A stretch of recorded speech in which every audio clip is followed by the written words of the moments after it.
Good morning. Good morning. And I don't know why my background just went away. I was trying, they did something new yesterday, and I have no idea what the hell happened. So, anyway, I'm here. I don't know what the hell is going on. I really don't. And it's bugging me. So, let's just hide that. Okay, I'm here. They did something new yesterday, and I just can't figure it out, but I'll figure it out. Trust me. Good morning. Good morning. Good morning. Um, whew, it's been a day. It has been a day of good morning. Good morning. So, we know we got a verdict yesterday in the Delphi case. But I really want to discuss that with Tina. But I was really nervous because the defense rested on Wednesday and it was like a shock to everybody. To me, the timeline wasn't adding up, but he was confessing, then he didn't confess. So it was a whole mess. But I promised you yesterday that I was going to bring to you the guy that shot his family. And it's just crazy. But before I do that, good morning, Ghostface. Good morning, Denver. Good morning, Gamecock Vault, Down Neck. Drea. Good morning, Christoph. Health, Wealth, and Hope. Good morning. Snuggle Bunny. Good morning. Kels. Good morning. I want to make sure I don't miss anyone. Good morning, Gypsy. Good morning, good morning, good morning. And I really want to I also want to apologize um, for yesterday. I want to apologize. Things got out of hand, and I definitely want to apologize to everybody. Good morning, Savage. I enjoyed your stream, so I had to go back after you ended to watch the few minutes that I missed. And damn, you came out the gate. I was like, damn, she came out the gate with it. But good morning. And I actually slept last night. I slept. I actually got some sleep last night. So, okay, there we go. I got some sleep last night. So, I want to show you guys this video. This doesn't make any sense to me. No one knows why he did what he did, but he shot his ex wife, his sons, and his ex partner, and then he shot himself. So, let's take a look at this. And then I want to tell you guys about this other trial, Savage. You might enjoy this new trial that just started yesterday. It was about a baby that was overdosed in Hawaii by the, her mother left the child with the sitter. And that trial started yesterday. So you and Tina might be able to dig yourselves into that. But Tina is leading a Zoom meeting right now. God, I miss meetings. But my body woke me up this morning. Probably because I went to sleep right after Savage was live. Well, I went into bombs a little bit, but I fell asleep in bombs. But my body is telling me uh, it's time for your mind to get back to doing what you're doing. Except I have a doctor's appointment today. So I'm going to see what's going on. And yesterday I had somebody told me to go see a chiropractor. I was talking to someone else. They told me, no, they're going to mess me up worse than what I already am. So I'm just going to see what my doctor tells me to do. But here we go.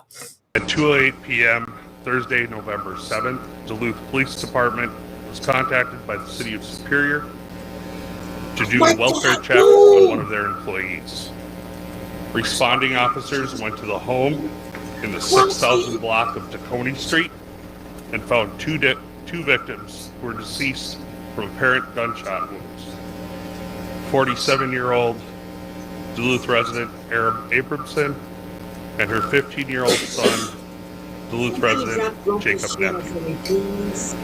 During an interview with the reporting party, they identified a person of interest as 46-year-old Duluth resident Anthony Nephew. nephew resided in the 4400 block of West 6th Street. Investigators set up surveillance at his residence, and a short time later discovered he had a wife and child who also resided with him.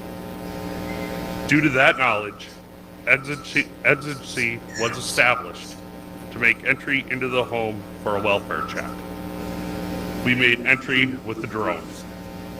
Thank you for that. Officers located 45-year-old Duluth resident Catherine nephew Ramsland and her 7-year-old son Duluth resident Oliver nephew, deceased from apparent gunshot wounds.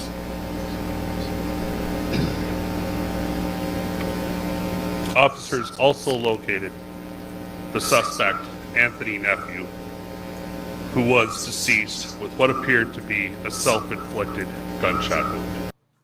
Now, no one knows why he did this. No one. No one knows why he did this. No one. But he killed his ex-wife, his son, and then the ex-partner and their son as well. 2 sons. No one knows why he did this. Good morning, Pink Butterfly. Welcome. Good morning. Grumpy, good morning. Just Doom, good morning. And Ghostface, you know what? I guess that's true because it's depending on the chiropractor. I don't want to get messed up more than I am right now. I have yesterday. I'm going to tell you, I was up all day. I didn't lay down. I sat down. I propped myself up, but I spent most of my time on the phone yesterday. And I missed Cooch's live. Cooch, I was supposed to watch your live. She's not here, but I was supposed to watch your live last night, but I didn't. But I will do it this morning. Good morning, Missy Tessa. Tasha K went in on Usman. Oh shit. Now, the girl that Usman was dating, is that the girl that's now dating somebody else on 90 Day Fiance? Good morning, Scotland. But I watched 90 Day and Chidi and Rainey. Well, I'm gonna discuss it with Debbie, but I'm gonna discuss it here too. I don't know if you guys watch Sunday night. Well, not Sunday. Yeah, was it Sunday night? Whatever. See, but shit, my days are running together. This woman is completely off her rocker. Do you know that Rainey actually hit Chidi's sister? Did you guys know that Rainey actually hit Chidi's sister?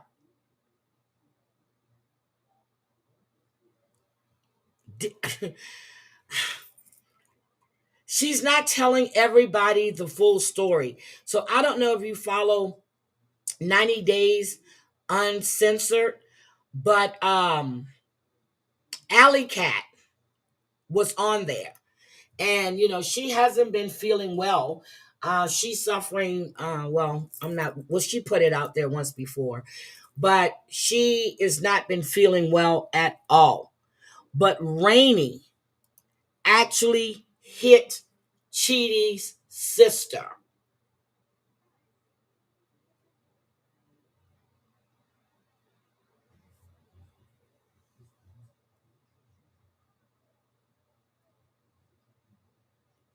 June, who snapped? Oh, so when Trump won, he snapped. So you kill your family because you don't like who the president is? Or who the new president is going to be? Oh my God. I'm going to watch Tasha K. I will watch it.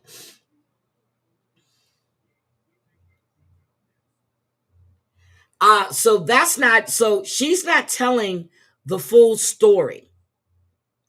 She had this thing about sisters, and she attacked Chidi's sister. She hit her. When this man went there to see her, he brought her a few gifts, and she doesn't let him talk. She cuts him off. She told him that he was going to be a bitch. Hey, Debbie, are you busy? Are you getting ready to go to a meeting or something? She told him that he was always going to be a bitch in her eyes. And when he told her that the only time that he's enjoyed that relationship is when they first started talking.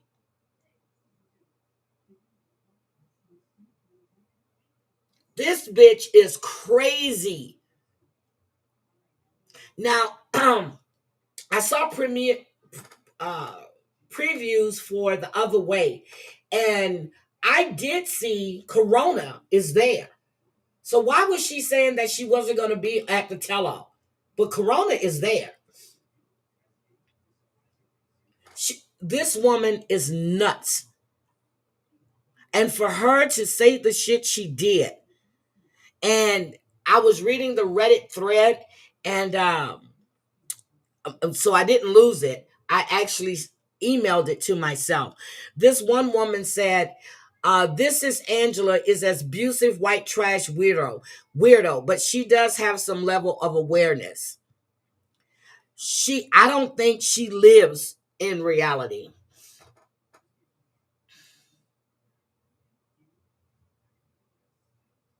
That's what Christoph, because she contacted him and said that she had signed him up for a show after they hadn't talked in almost 3 years. But she was talking to this other blind guy. So Savage said something last night about the B's boyfriend being blind. And I am laughing. And I thought about it. She wants to be, and well, matter of fact, Debbie and I have discussed it. She wants to be with someone that she can kind of control because they're going to be completely dependent on her. And the fact that he was blind and we find out that she was talking to another blind guy. Sophie, good morning. Good morning. Good morning, Louise. Good morning, Sophie. Long time no see. Good morning.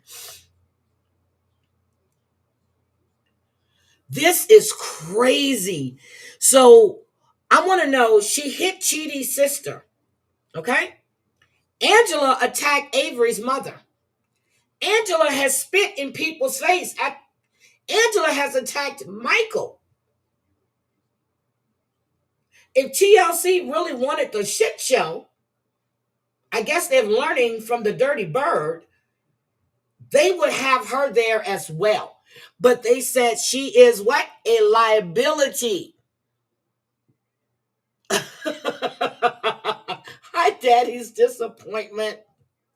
Oh, yeah, you missed a wild one yesterday. It got out of hand. Thank you, Sophie. But she's a liability. I was like, wait a minute. They didn't use the word liability, did they?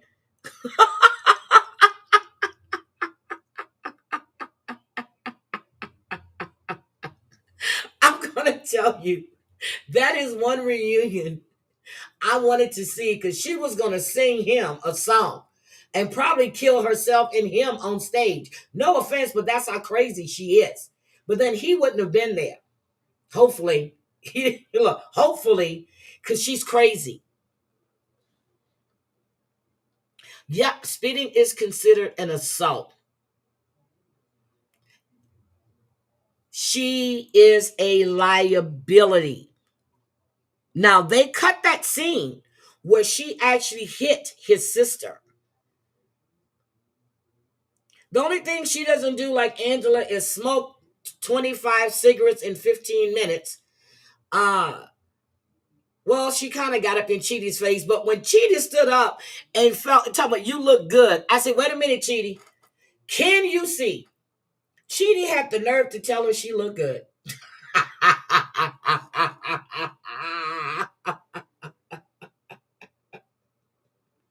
I I just can't wait. Well, definitely. But if you guys haven't watched that 90 Days, so I didn't know what the purpose was of him going there because he said everything. Well, he should have known he wouldn't have got a word in edgewise because what happened at the beach and what happened in the hotel is basically the same thing. But the sister was standing outside just in case. See, that's what I'm trying to think. Where did she hit her at? Where did it happen? Was it in her home? Was it at the hotel? Where did it happen?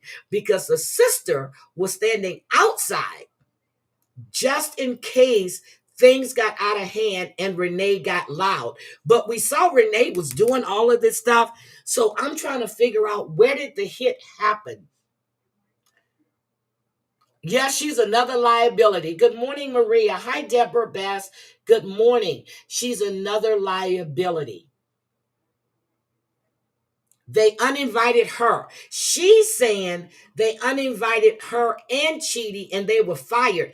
I don't think Chidi was fired. But then again, he was defending himself against the stuff that Renee was saying and not as much about the show. But she's the one that put everything out there. And I still can't believe she's sitting in that room talking about, they were together 5 years. No, the fuck you weren't. And she doesn't think anything is wrong with her behavior. I think the fact that TLC has been bought by someone else, what is it? I think Warner Brothers bought them. Well, yeah, I think Warner Brothers bought that network. Maybe they're getting a grip on stuff. I don't know. Good morning, Colleen with the K. Good morning. But she hit her sister. She hit Chidi's sister. And Alley Cat, she does some stuff with TLC. And in her post, she says, she says, I've not been doing well lately and everything is seemingly exhausting these days. I don't usually fall short of my deliveries, but I promise I'll come and do what I said I would soon. And yes, this was actually way worse a case than Chris or even Angela. Renee hit Chidi's sister. She said, I don't know if I mentioned this elsewhere, but she was racist, abusive, threatening to kill herself and others. It was bad. Yeah, Angela's broke. That's why she's always on TikTok begging for galaxies. So Allie said she was being racist, abusive. She was threatening to kill herself and others. Now, you remember when Chidi said that, she would always make little comments about stuff like, about unaliving herself because no one loved her. When I saw her sitting in that room, um, and she was crying, I'm like, this girl really needs, hi, jalapeno, oh, hi. You found me. Good morning. I hope you enjoyed Savage's chat yesterday. That was my first time seeing you. But so they had Joffrey on there. He's been accused of kidnapping a couple of times. He was abusive to everybody. I don't know, but Varia. You had other people on Love After Lockup that was doing abuse and drug dealing. For some reason, they stepped in and said Renee took it too far. So we're not seeing everything that happened, but it had to be pretty serious for them to do what they did. This woman has delusions about about sisters, about anybody. She wanted Chidi all to herself. She wanted, if you look at her kids, I'm just, and she's saying that every man she's been with has turned abusive or turned to drugs. Shit, she drove him to that shit. No, see, I think they've learned.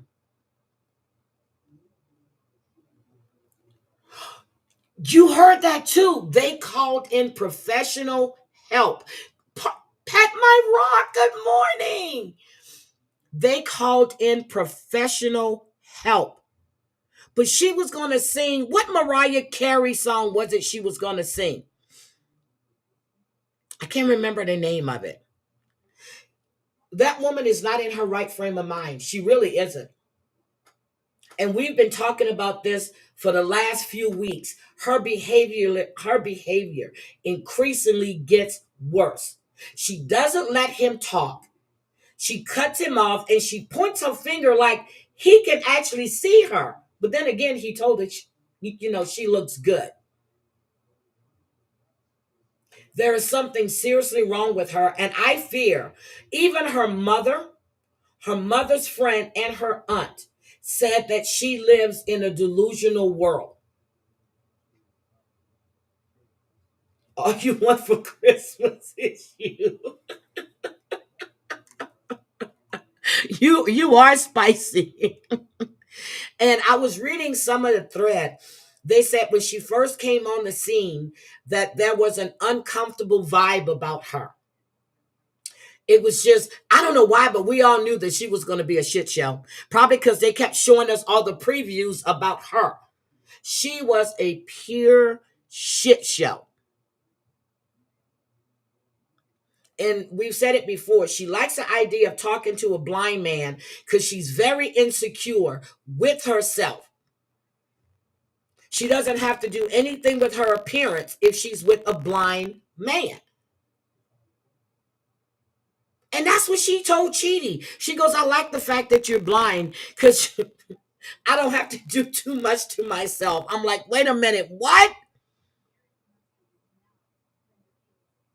And for her to call him a scammer. And at the beach, she said he just wanted the green card. Then in the hotel, she's calling him a scammer. But if he was a scammer and just wanted the green card, I'm not calling Michael a scammer, but he would have been like Michael and put up with that relationship for 7 damn years. Oh, yeah, everybody knows. Bye, Down Neck. Have a great day. So you think she was just pretending and it backfired on her, Debbie?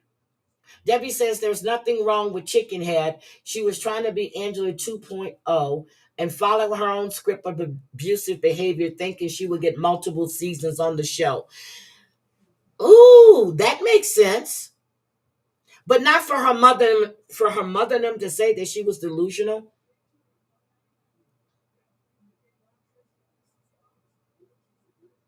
This is crazy. But she thought this man was just going to be with her. So can we imagine what happened behind the scenes for them to call in a professional? The chicken scene at the market told me everything I needed to know. Don't you kill that chicken. I was like, what the fuck? I'm going to be mad. I was like, wait a minute. But you eat chicken. You didn't have to see the guy killing the chicken. You could have walked off. You're in another country. And what do you think? They go to the store and all they meet is prettily, properly packaged, sitting in a chill thing, waiting for you to come in there and go, oh, I want that one. I'm like, what? This shit is crazy. You know what? Chidi did right by not going to that hotel with him. I mean, with her.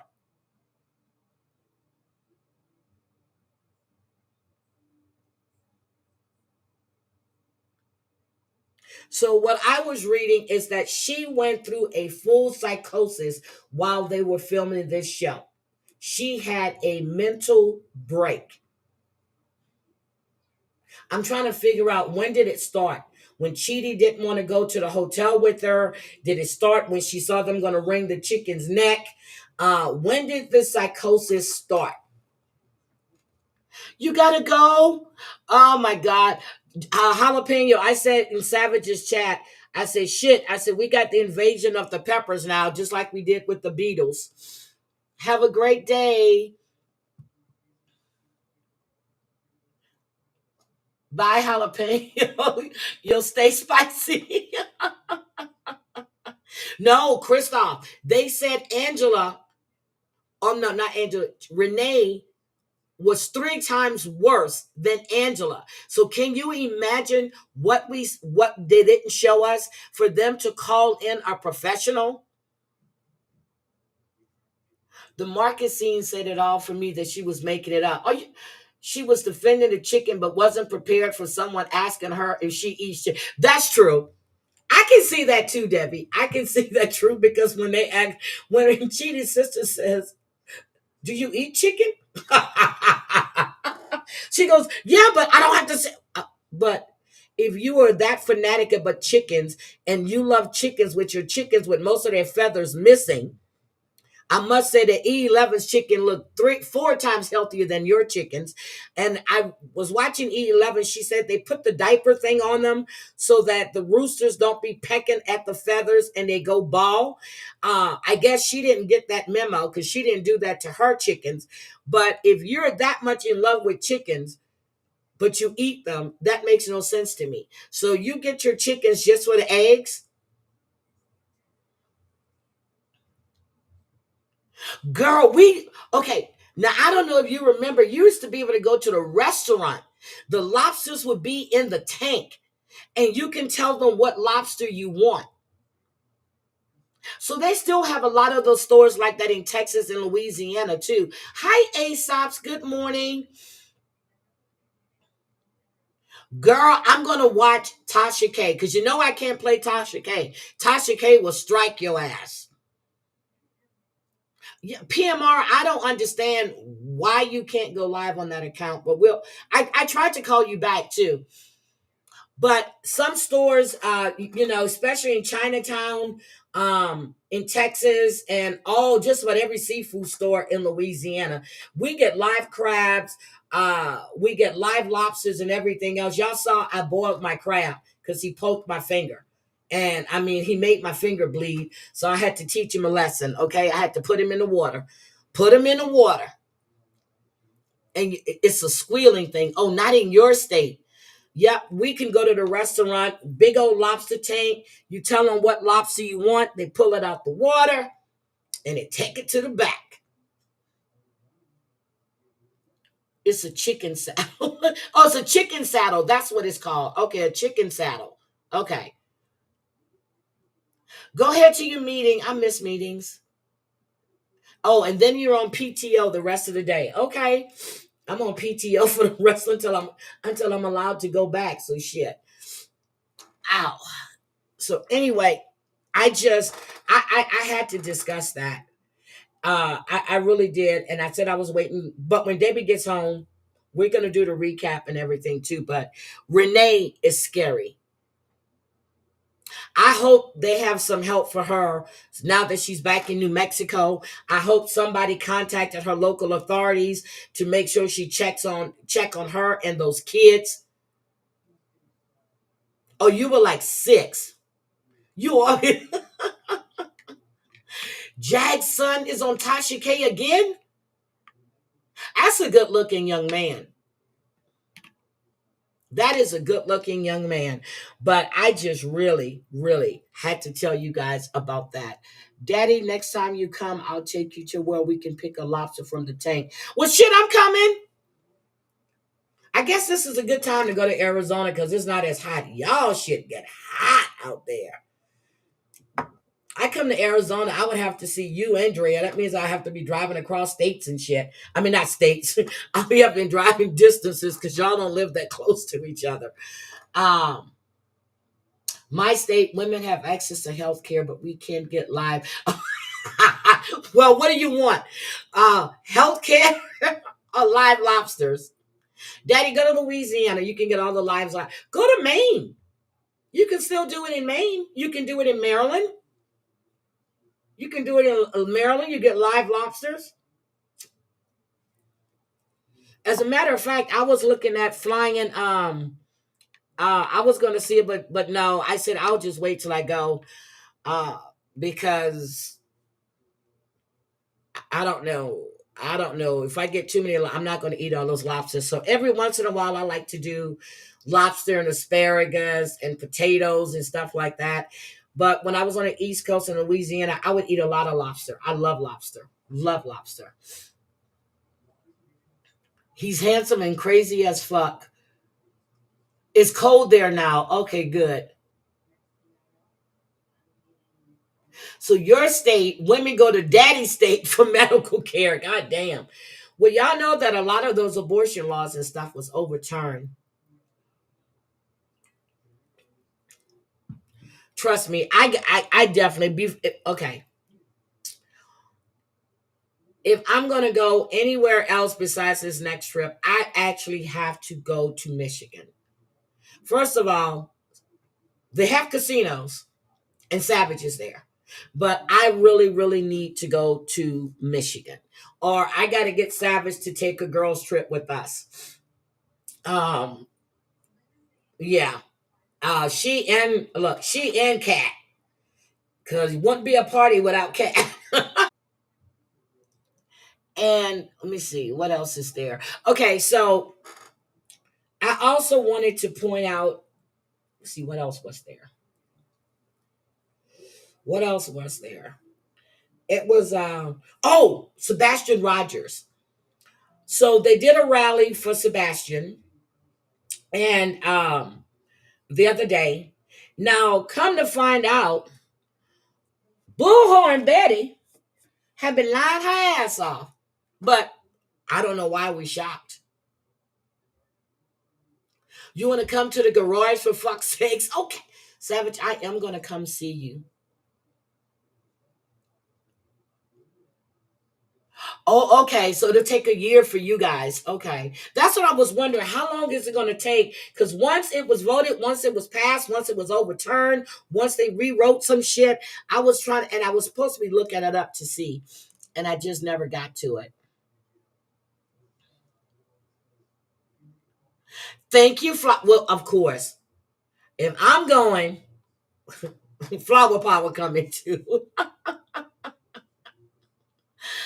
I'm by the grace of God a pre Roe versus Wade because it had been legal. I wouldn't be here. Damn. The only one that's going to do shots of fireball with you is Crazy Cat Mama with Flower Power, because I damn sure won't. I damn sure won't. I can't do the fireballs. I tried that shit one time when everybody was bragging about it and talking about it when it came out. That shit burned all the way down. I'm like, not for me. 40 laws have to be rewritten in Arizona. Damn. Y'all don't know how happy I am this election is over with. I really, really am. And, now everything's about the Trump cabinet picks and everything else. Anytime I see something like that, I really don't look and don't pay attention. But what's her face was shunned. I forgot. What's her name? Liz Haley? Is that her name? Liz Haley. I'm like, you dumbass. Shit. We all need to just go. I'm serious. We all need to meet somewhere and just have a damn trip. But I know I'm really happy. I get to see Ambulance Girl again soon. Gypsy. Oh, there she is.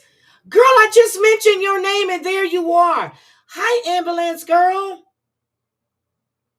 So, Ambulance Girl, are you going to come with us to San Francisco as well? Because we're going to take that party bus from Reno to San Francisco. Yeah, Nikki, I said Liz Haley. Nikki Haley, yes. And we're going to do that Saturday, either Friday morning or Saturday morning. Hi, Spirit of New Orleans. I saw you in Angel's chat. Good morning. Mix Fireball with Anger Orchard. It's Christmas Eve. Really?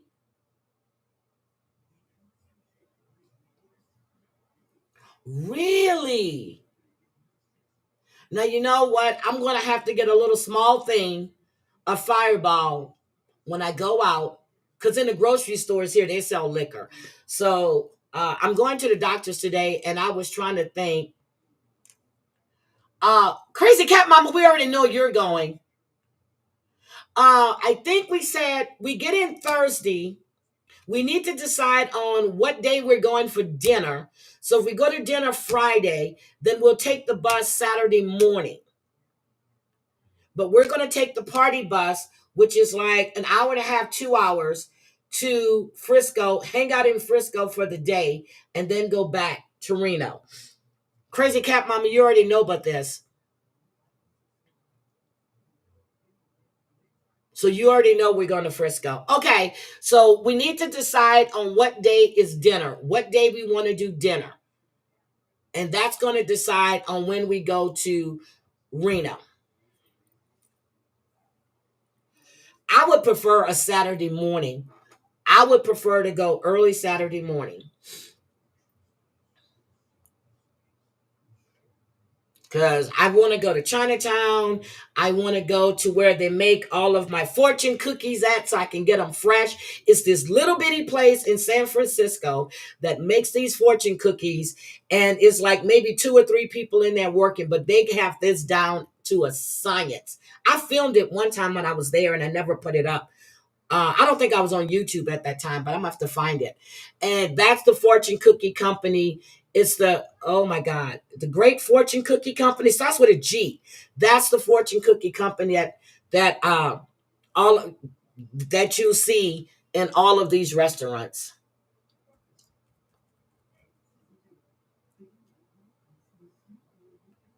Girl, I love shopping in San Francisco. I'm serious.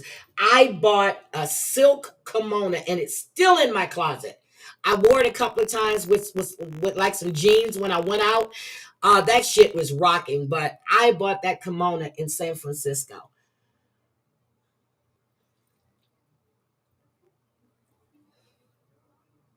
Yes, your hubby can come. Come on, ambulance girl. Yes, your hubby can come.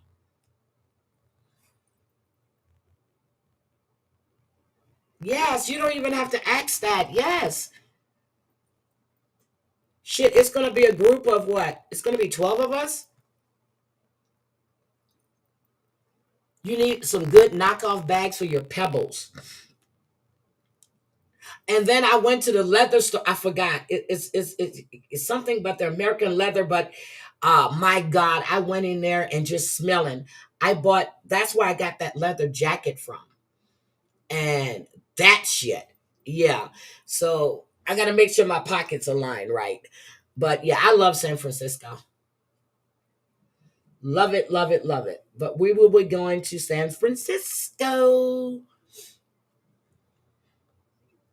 Anyway, I'm looking forward to it. And y'all don't laugh at me if I rent a scooter. Don't laugh. I don't know how much walking I'm gonna do, but I might have to rent a scooter.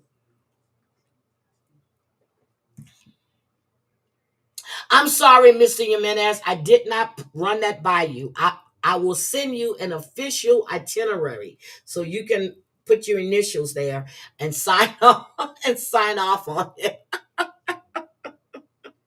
I'm sorry. I forgot. All my travels must be approved through you. Oh my God. So knockoffs. Are we talking about like bags like Dooney and Burke and stuff like that? Why don't you just go to like their outlets and stuff online? Because uh Debbie turned me on. No, not Debbie. It was my it was my friend down in you know, in the South. She turned me on. She says, why don't you start looking at the outlets? And I'm like, the outlets? They say, yeah, look at the outlets and see. But when I went shopping with Kayla that time, I kind of broke down and just, I had to get that purse right out the store because that was the new line. I love the leather store. I have a fossil bag that I've had for damn near 20 something years and a wallet that still looks brand new. Why we got to get drunk to have a scooter race? Okay, Chinatown is really crowded. So first of all, we're not going to get drunk and try to be walking through Chinatown unless we're on the back streets, trying to race through Chinatown. That would never work. Chinatown is like New Orleans, in the midst of Mardi Gras. Everything's crowded, crowded, crowded. Oh, you got the outlet shop too. Oh, like Hermes and Gucci. Okay, Hermes and Gucci. Got you. Got you, got you, got you. I do have one Gucci, and I got it for Christmas one year. I got the Gucci bag and the wallet. And that stays in the bag every once in a while because that's more dressy. That stays in the bag. You have a Segway scooter, I'll race. Oh, I need to get one of those, but I'm telling y'all, I might have to get a scooter. I don't care. I don't care, but I do. I'm going to find out. And then I was talking to somebody yesterday when they were talking about fusion, and she was explaining to me that that's a spinal foot. I'm like, oh hell no, we're not doing that. No, no, no, no, no, we're not doing that. Not at all. Mm-mm. Really? Okay, so I'm gonna go over to China. Or you can go to Los Angeles and go to I forgot the district. You find all kind of shit there. Or you can go to New York in the shopping district and go down that alley. You be getting all kind of deals.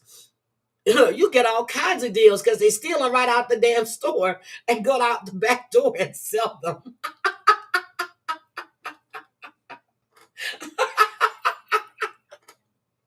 Is it the Crenshaw district with the shopping? Let me see, because I was in um is it the Crenshaw? I can't think of where it was, but I know in Pennsylvania, it's Pensacola. I mean, yeah. So yeah, but you get all kind of good doors. Shit just fall off trucks and stuff. Shit falls off trucks. That's what happens. Shit just falls off trucks. So it was my Pebble scooter at college. I snagged it. My stomach just growled. Um, I guess it's telling me I really need to start eating. Um, my stomach actually growled. And I haven't heard my stomach growl in I don't know how long. But I guess I need to eat. Anyway, I wanted to talk about Cheaty, but then I wanted to show you guys some things. I'm not going to keep you guys long today. But Savage, I really want you to connect this out. So, it's Hawaii versus Dixie Denise Villa. That's her name. And then, with Susan Simpson, you remember the real estate mogul whose wife went missing? Well, they charged him with murder, but when I looked, they hadn't found the body yet. So I was like, what the hell is going on? The brother even knows he you know, that he killed his wife. So now they're looking in a new location for her body. And it's going to be with you on this Friday. I'm Henry Ramos in for Audrey Castoreno. First at 4, a wife's body is still missing while her husband is facing charges in her murder. In the last 2 hours, investigators giving an update on where the Suzanne Simpson case stands right now. Let's go live to KENS 5 reporter Megan Reyna outside Olmos Park Police. And Megan, even after this news conference, we still have so many questions about this investigation. Hold on, let me stop this for a minute. I got to answer this. So, you know what? When Whispers, I have bought myself, I bought myself two. I have, oh my God, what's her name? The one that committed suicide, Kate Spade. I bought myself a Kate Spade when I was in New York that time. And then I bought that bag when I was with Kayla a year ago. any any high dollar bag I have not purchased for myself. I have not purchased for myself. I really don't. I just really started buying my own shoes because normally I would get my bags and my shoes bought for me. So I just started buying my own shoe. So yeah, but I will buy a bag for my sister. Like my sister's birthday is coming up, and that's why she invited people for her on her birthday trip, and I'm trying to think what to get her for her birthday. And I've been looking, and Debbie suggested that I get her a bag. Now she likes same types of bags I do, so I'm just gonna have to go online and order it because I'm not able to go and spend days, not spend hours walking around a mall and looking for a bag. So I really need to start looking online. So it'll be here in time so I can bring it for her. But that's what I'm going to get her. I'm going to get her a bag. So, okay, there we go. Yes, Henry, investigators just would not go into detail on the evidence they have against Brad in order to bring this murder charge on. And we know a judge did seal the arrest warrant for the next 29 days. But what we did learn this afternoon is that they still have not found Suzanne's body. And for the first time, we actually heard from Brad Simpson's brother, Barton Simpson, who has been outspoken throughout this entire situation through statements online. But this afternoon, he spoke in person. He said Brad is still not cooperating. Suzanne Simpson, of course, disappeared back on October 6th after Brad allegedly assaulted her near her home here in Almos Park. He filed a missing person report a day later, but on October 9th, he was taken into custody on that assault charge. He sat in jail, or has sat in jail since then, and more charges have been added, including tampering with evidence and now this murder charge. Take a listen to what Barton Simpson had to say about his brother. It is our sincere hope and prayer that Brad will find the compassion and courage to end his family's suffering by cooperating with the authorities to help us find his wife. That is so sad. We also learned today that they are searching in the Bandera area for Suzanne's body. Now, the district attorney, Joe Gonzalez, was there at this press conference this afternoon, but he didn't take any questions. Again, they just said that they believe they have concrete evidence in order to charge Brad with murder without Suzanne's body, but it's just unclear right now what that evidence is. Reporting live from Almos Park, Megan Reyna, KENS 5. A middle school student. I'm going to play this one for you guys too. So what I do is I find the videos that I want to play for you guys and I put them in queue to play. This is sad. A middle school student was choked out on a bus, a school bus. What the hell? They've got cameras on these buses. This is crazy. Fighting for a normal life tonight after an incident on the school bus lands him in the emergency operating room. Now, his mother tells News 2 an older student put him in a chokehold on a Montgomery County school bus. Andy Cordan joins us with details in a story you're seeing first on 2. Andy?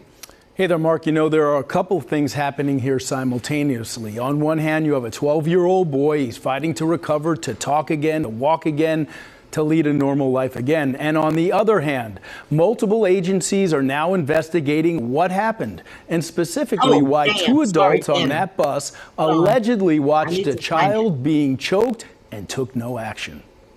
With tears in her eyes. That it was a nightmare. Yeah. Like you wait to wake up. And pain in her heart. He's a happy kid. He, plays video games. He makes jokes. He loves his sister. He loves his grandparents. He loves his, his stepdad is his best friend. Jamie Horton tells me about her son, Hayden, who spent the last 19 days fighting for his life. You say he can't speak? He doesn't talk to you? He hasn't talked yet. He does. We get some head nods, fist bumps, cheek kisses. The story begins on October 11th.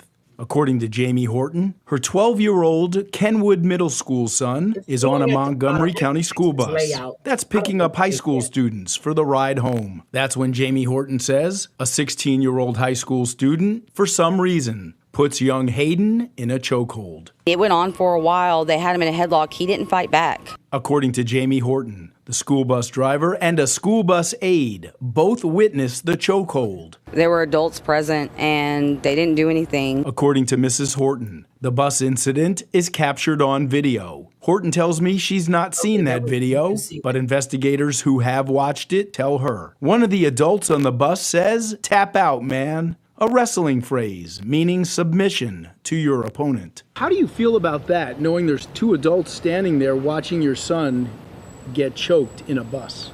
I feel like it instigated it. According to Jamie Horton, while at home over the next 9 days, Hayden gets sicker and sicker, experiencing headaches and mobility issues. He got sick. He couldn't get up. Then on October 20th, the 12-year-old is brought to Monroe Carroll Jr. Children's Hospital at Vanderbilt. Doctors will tell Jamie Horton Hayden has been experiencing blood clots that have caused multiple strokes, which ultimately leads to emergency brain surgery. We found out that he had been having strokes and that he had had a massive stroke based on a tear in his neck. They said he had a tear in his neck. Would that be consistent with the incident on the bus? It's the only thing that lines up. According to Jamie Horton, her son's decline all begins with the chokehold on that school bus. What do you want to say to those people on the bus, the adults? Just like, you're hired to take care of kids. Like, it's your responsibility to keep them safe. Like, you send your kids to school every day and expect them to come home in the way that you left them. At this hour, Hayden Horton is out of ICU. His mother tells me he will more than likely have to leave the state for special rehab. Oh my God. And the family, well, they've set up a GoFundMe account to offset some of these major expenses. You can find that on our website at WKRN.com. Send it back to you, Mark. The family's going to need a lot of help in the coming months, Sandy. Thank you. There was police. So this is the one that I've been watching, guys. This is the case. Okay. I was watching it. This is the opening statement. It's just a recap, or it's a summary statement, really. But I'm not going to play that one for you guys. But that is sad and that is heartbreaking. Now this one is what I really want to play for you guys. Tonight, a baby is fighting for her life. You are about to meet her and her mother, Michaela Thomas. Michaela took cell phone videos of what she says happened when she unexpectedly gave birth at a freestanding emergency room in Dallas. The videos you are about to see will be difficult to watch. They are graphic and they are unsettling. But Michaela asked us to show them to you because she believes this never should have happened, and she doesn't want it to happen to someone else. Our months-long investigation into her case revealed important information you'll want to know. Here's Sydney Persing.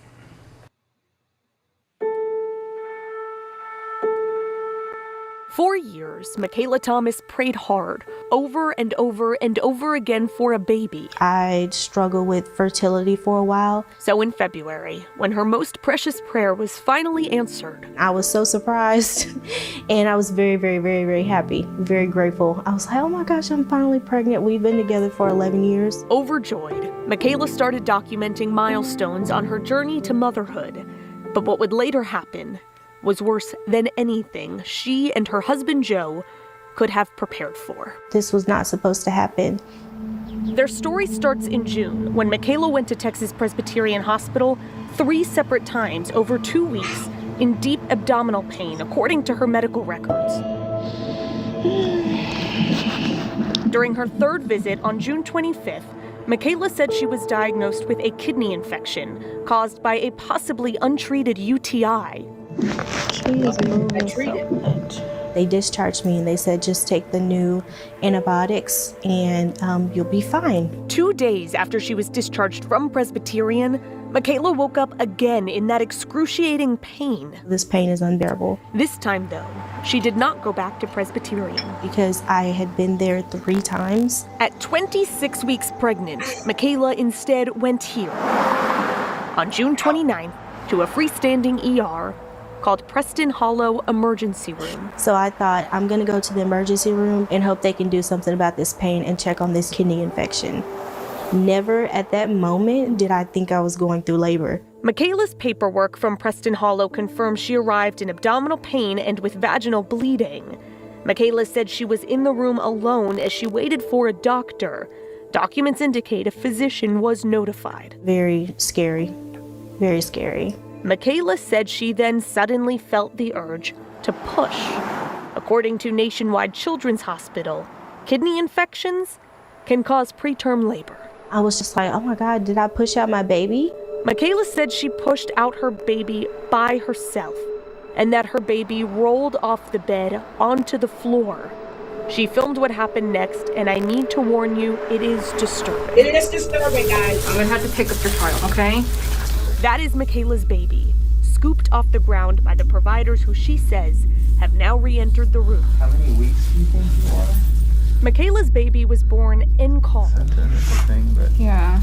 A rare type of birth where a baby is delivered still inside the amniotic sac. She said she filmed this intimate moment. So that's the baby? Because she was stunned. I was really in a state of shock. Is that the baby? It's dead. It appears to be. He said it appears to be. And was just so nonchalant. They were examining her, but not attending to her medically. May have had some genetic abnormality or something. Mm-hmm. It appears so. But we're still going to transfer you over just to get checked out and make sure everything, came out. Michaela said the providers left again. She started recording this new video, caressing her baby girl, thinking her first time holding her daughter would be her last. This is the only time I'm gonna see her in the flesh. I'm going to record it and make sure I have all my memories. Michaela picked up her phone a third time as she noticed the providers had returned and appeared to now be listening for a heartbeat. And I'm sorry, you can't record with the doctor ending your photos, okay? This is my baby. I understand, honey, but... The video ends when they tell her she cannot film. Michaela picks the camera back up for a fourth video. Her baby has been cut out of the amniotic sac. Your face is not, I'm not. I'd prefer if you don't. But that clip cuts off when she's told again to stop recording. In a fifth and final video, the provider is seen doing chest compressions. He said there's a faint heartbeat. I was like, oh my God, she's still here. Michaela's paperwork says her baby was given oxygen after a heartbeat was confirmed, but that is not seen in any of the videos she took. The director of operations for Preston Hollow Emergency Room declined to answer our questions about Michaela's care, even when we told her Michaela would give written permission to discuss her treatment. The director said their ER follows, quote, all state regulations that every freestanding emergency room has to follow. Presbyterian also wouldn't answer questions about Michaela's care at their hospital. It was painful to watch the video, I'll be real honest. Dr. Melinda Morris is a retired OBGYN out of Houston. I asked her to review the videos Michaela took inside Preston Hollow ER and sent to us, and also her medical records. It was obvious like they didn't know what to do with this baby. Dr. Morris told me Michaela's baby should have immediately been taken out of the amniotic sac, should have been resuscitated and given oxygen without hesitation. It's unclear from the medical documents and videos we have exactly how long her baby was deprived of oxygen. Damage starts to occur after 4 minutes. Yeah, 4 minutes. When these babies are delivered in call with that amniotic sac around them, they're like in a dry cleaner bag. There's no oxygen there. Dr. Morris said freestanding ERs often lack the equipment and trained staff to respond to obstetrical emergencies. These freestanding EDs really owe these obstetrical patients some warnings. They should tell them up front. There should be a sign at the desk that say, if you're an obstetrical patient, we're not adequately equipped. Michaela and her baby were eventually transported from Preston Hollow ER to Medical City Hospital. Look at all that blood. Where doctors saved her baby's life. Reach out and just do that gentle pressure, just like that. Yeah. I'm so scared to touch her. You're good. She knows you're her mama. I thought I was saying goodbye to my first child, and now she's alive. Her name is Heaven Grace. God bless you, Heaven. Michaela feels blessed to have her baby. In Jesus' name, amen. But she is also afraid for her baby. While Heaven's final prognosis is not yet clear, medical records say a lack of oxygen caused her coma, that she is in a vegetative state. Hi, Heaven. Oh my God. I love you. And that she may never fully recover. I love you so much. The Texas Association of Freestanding Emergency Centers told us that freestanding ERs routinely provide appropriate care for obstetrical patients and said they strongly disagree that pregnant women should avoid them. The Texas Department of Health and Human Services regulates freestanding ERs like Preston Hollow. I asked the state if their regulations cover how freestanding ERs should handle obstetrical emergencies. A spokesperson only directed me to the state statute on freestanding ER transfer policies.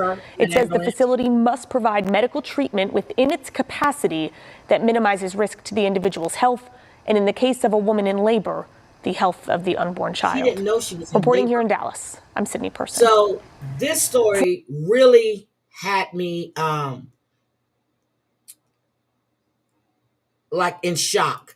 For more on Heaven Grace's recovery and how to help her family, go to Sydney's story at WFAA.com. Yep. Well, Garland police are now searching for. So I went there. That is a sad story. But she didn't know she was in labor. They said she had a kidney infection because of UTI. They left her. But what really got me is when they didn't cut the baby out the sack. They left that room, and I forgot because the video kept cutting off. I don't know how long before they actually came back and checked that baby to see if there was a heartbeat. But you saw it yourself. They scooped the baby up off the floor, hit that floor. I don't think that caused, but the fact that they left that baby in that sack, it was unacceptable. Thank you, ambulance girl. Unacceptable. But that's what they did. Just like they decapitated that baby's head at that other freestanding, at that other hospital and tried to say no. And they're all being sued right now. This is crazy. This is absolutely crazy. Now, we've got the, what time is it? It's not that I got anything to do right now. Yep. I don't know if you guys were following the story about the Wisconsin kayaker. But this one I wanted to show you guys because this was funny. New at 6, police found a naked man in the crawl space under a 93-year-old woman's home after she and her family had reported hearing sort of strange noises for weeks. It happened overnight in El Sereno. NBC4's Amber Frias live from outside the LAPD Hollenbach station with details on this. Amber. A naked man. Colleen, it's a bizarre situation that has rattled not just those living in the home, but the entire neighborhood. And to make matters worse, police had to spend hours trying to get this man out, having to resort to tear gas, which created a huge commotion across the neighborhood and forced those living in the home to have to find somewhere else to sleep. For weeks, a 93-year-old grandmother living in this El Sereno home had been hearing weird noises. But it was usually late at night, right? And so we just chalked it off to being animals being under the house, possums, raccoons, whatever, what have you. But Thursday night, her son-in-law, Ricardo Silva, says the noises got louder. Just the noises were kind of like knocking. It was kind of like, as my wife was walking, they were kind of knocking back from under the house. So she says, you know, something's wrong. Family members at the home called police. When officers arrived, they made a shocking discovery: a naked man in the crawl space under the home. Police identified him as 27-year-old Isaac Betancourt. So Maria, let me tell you why I thought that was funny. Because this a crawl space is not your basement, okay? But I said, we need to see if this is Maria's house. You got all kind of shit in your basement, all kind of people, but this was the crawl space. He refused to leave. He wasn't scared of the dogs, and the first 2 attempts at gas didn't fish him out. Betancourt didn't give up easily. After hours of refusing to come out of the crawl space, LAPD says they had to resort to tear gas to get him out. It's unclear how long Betancourt had been underneath the home, but the family suspects he may have been staying for up to 6 months. The crawl space itself is only about 2 feet high and stretches under the entire home with 3 entryways. The family believes he used this one to come and go. It's a bizarre thing, but it's not probably uncommon. You know, in this day and age, people are looking for shelter. The family says they'll be securing the crawl space to prevent this from happening ever again. How long but they heard this And earlier this months. afternoon, we also asked the family if they had been able to look inside the crawl space to see if Betancourt had left anything behind, but they told us it was still too gassy to access. Now, LAPD tells us they arrested Betancourt for trespassing. Live in Hollenbach, Amber Frias, NBC4 News. I want to see this one. Shocking video this morning shows what's left of a family's living room after a driver somehow crashed into the second floor of their home. So this is in Chino, and it's not far from the Ontario airport. So actually, the family thought a plane had come crashing down. NBC4's Lauren Coronado is live at the scene where the homeowner talked about just how scary this was, not knowing what was going on. Lynette, Adrian, good morning. The homeowners had no idea what it was. Like you said, they said the impact was as strong as what could be described as a plane crashing into their home. And neighbors who live across the street, they say they felt the impact as well. In fact, we're across the street right now because the way this happened is kind of tough to explain visually. I want to show you some of the aftermath, but I'm going to give you a better idea of how it happened in just a moment. Neighbors say that the car, a Mustang, appears to have ripped right through this fence. We're between a wash, by the way, so just between this side of the street and the home where you can see where the car actually ended up is a wash. But I want to bring you back here to a visual, a Google Maps visual, so you have a better idea of what happened here. It's really interesting. So we're at a dead end right now on South San Antonio Avenue. You can see that here. Then you have the wash right there in the middle. It appears as though the driver was heading southbound on South San Antonio. They hit a curb, that's according to neighbors, launched across the wash and into that home. And that's where you see all the damage, right? Now we have a closer look at the car into the home, by the way. You can see just how bad it was, just lodged into the second story of the home. Wait a minute. Look at this. Oh my goodness. Kopsef, the woman who was downstairs with her husband at the time. It was closer to midnight, she says, when that crash happened. Yes, and she said it felt like, gosh, an airplane had crashed into the home. And check out the removal process. The car dangling from that boom, a mobile crane or rotator, windows shattered, airbags deployed. Kopsef says 4 people believed to be in their early 20s were rescued from the car. They were all conscious, is what she says, and appeared to be okay. We're working to find out the cause of the crash. The kids do like to do donuts back there. Oh, they got insurance. Yeah. Okay. So we heard a lot of that, you know, tonight. Yeah. And just think that car would fly through our house. Speeding. Incredible. And we see signs of those donuts that she referred to in the dead end that we're at right now. And check out the shots from inside Kopsef's home. Debris everywhere. Thankfully, she says she and her husband are okay. They are looking for a place to stay while repairs are being made. Back out here live now that the sun is up, we're getting a better look at all of the damage left behind. It's just incredible that she's okay. We are working to find out how the 4 people, the driver and the passenger, are doing. As you take a live look, I want to show you part of that chain link fence dangling from the brick wall. Remember, that fence was all the way on this side of the wash, so you can see when the car ripped through the fence, it took it with it all the way across. Just a really dynamic situation here. And again, we are working to find out how the 4 who were inside the car are doing. Reporting live, I'm Lauren Coronado for Today in LA. Okay, lost control of that car. Oh my God.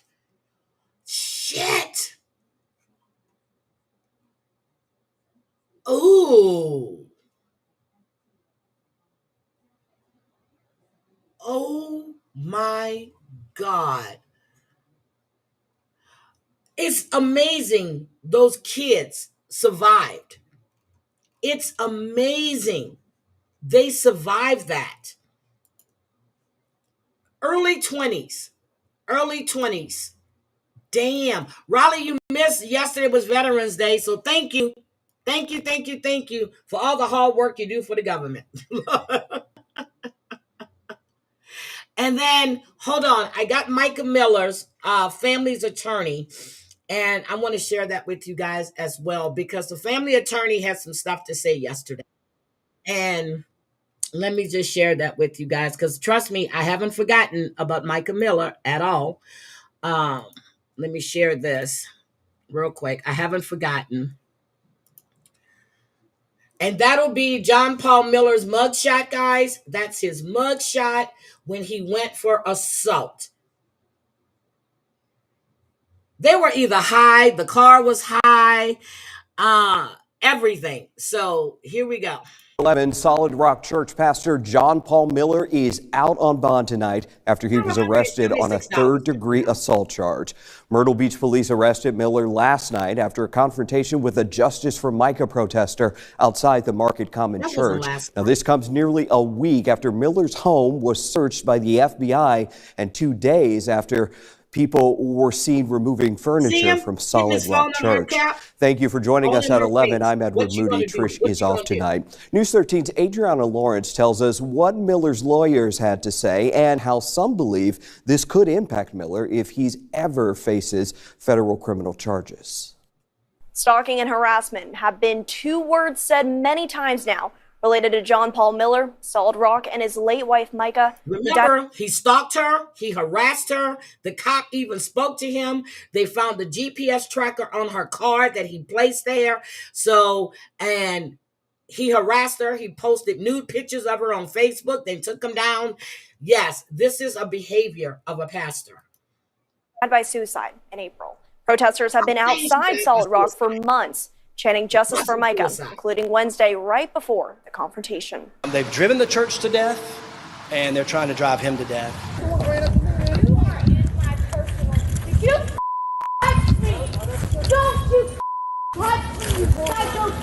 This between John Paul Miller and one protester following him. The protester, Sandra Carone, told us Miller turned around, tapped the brim of her hat twice with his phone, and walked away. We spoke with Carone right after it happened. I knew that I was within my right to defend myself because I did feel like my safety was at risk. But I did not know if I was going to get in trouble if I did. At Thursday's bond hearing, Carone asked for a no-contact order, but the judge denied it. He did decide, though, to grant Miller a $776 bond. Miller's attorney, Russell Long, gave us a copy of the arrest warrant, which states the video doesn't appear to show the assault, but one witness says Miller did in fact hit her hat twice. Long says because of the protest, the church was forced to close. Somebody's got to help John Paul Miller and the members of this church stop these people from harassing and stalking him the way they do. Long says the city of Myrtle Beach has refused to address the, quote, harassment and stalking. He says the only solution he's given Miller is to hide. If you feel like you're victimized and you call the police over and over and the police refuse to do anything for you, what can you do? This is the exact question Regina Ward, the attorney for Micah's family, has been asking for months after Micah filed multiple stalking and harassment police reports involving John Paul. Ward says the U.S. Attorney General's office asked her months ago to turn over any documents related to her client, Micah. She says those documents are what helped the FBI get a search warrant to search John Paul's home recently. Ward says this charge may only be a misdemeanor, but it could impact whether John Paul gets bond or not if he ever faces federal criminal charges. But at the end of the day, it sure is going to help this case going forward, and he might as well get used to it. We're not going away. We're not going away until he goes away. The family settled, and I keep saying it, they settled too quick. They knew something was going on. That family settled with John Paul Miller on Micah's estate. Something was going on. and we see the aftermath of what was going on. Ward says the FBI is asking victims to come forward as they continue with their investigation. She says you can reach out to the FBI or her office. We've also reached out to John Paul, who asked us to never contact him again. He did. He's expected in court on December 10th. In the newsroom, Adriana Lawrence, News 13. So the thing is, okay, I'm going to play this one for you guys because I talked to you guys about this one too. So, all right, and after a story that we've been following for over. So the raid on the home is not just financial. From what I'm understanding and getting when looking at all the stuff, I'm looking on Facebook at what's being put out there from the people that's justice for Micah. It also has to do with Micah's journal that she gave to a friend of hers. And it's been authenticated as her writing and all the stuff that John Paul Miller was doing, especially with the homeless people and the sex and everything else. And then I find it weird that a homeless person body was found on solid rock ground.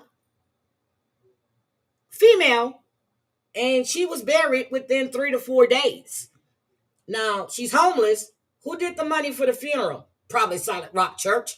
But anyway, it's just weird that, and I keep, yep, I think so. I think they settled because they knew that what the FBI was doing. They knew the FBI was there. They knew they were looking into it. And yep, they could have they could have settled because his assets were going to be frozen. True. But they knew something more was coming of this. And I just got a picture of my great-granddaughter. Oh my God. Well, it's a video. I have to go and see her too. Okay, here we go. Over a year now, a local pastor was charged with sexually assaulting an underage family member whom he allegedly impregnated when the victim was just 14 years old. That pastor is due back in court tomorrow for a pre-trial hearing. We first brought you the story last year after the allegations surfaced. Tonight, another one of the alleged victim's relatives who spoke out against the pastor then is speaking to us again. KPRC2's Evan Clark is live downtown Houston with his message ahead of tomorrow's hearing.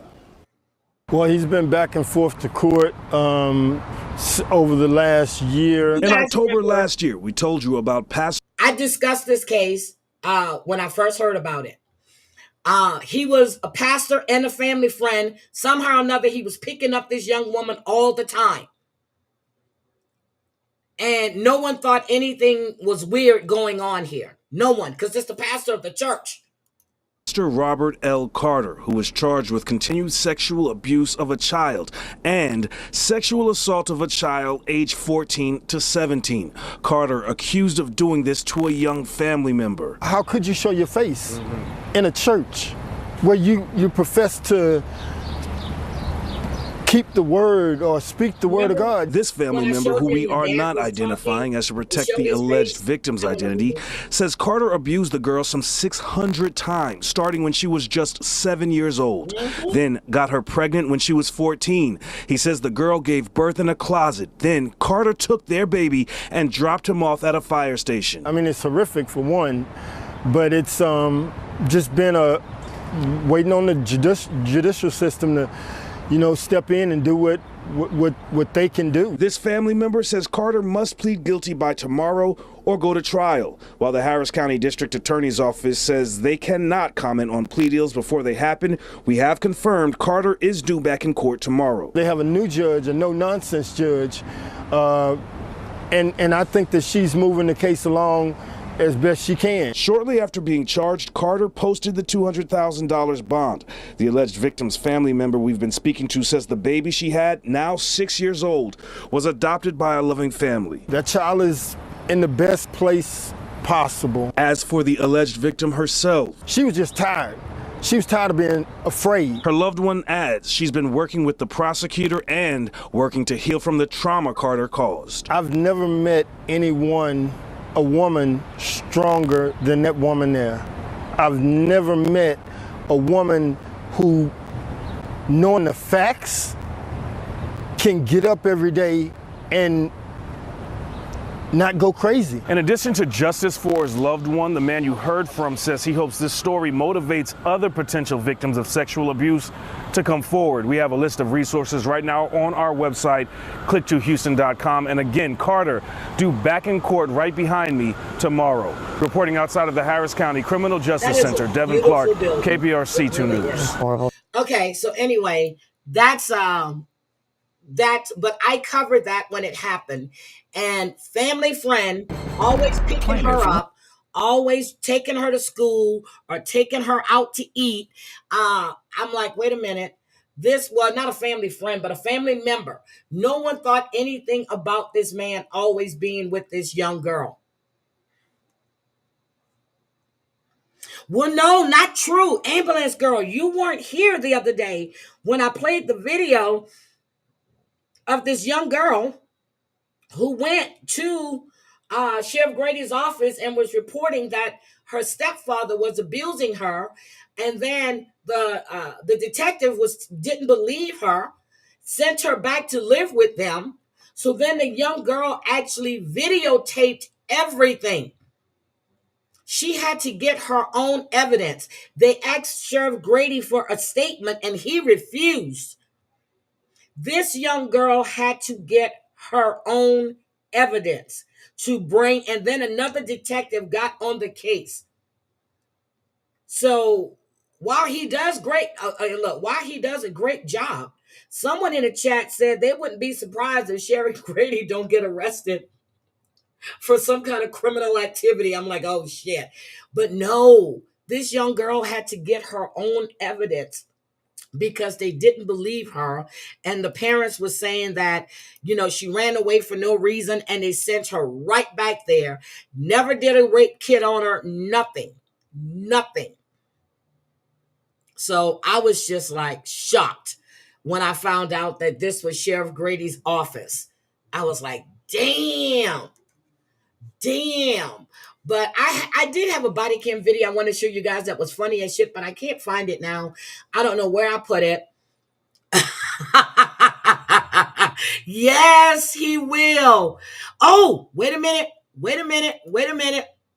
Hold on a second. Hold on. Wait a minute. Hold on. Another pastor. And I was going to do this Sunday. I found that one, but me and Debbie were talking about some other stuff because, Sunday is the one where we go and talk about all these crooked ass pastors. And hold on a second. Hold on.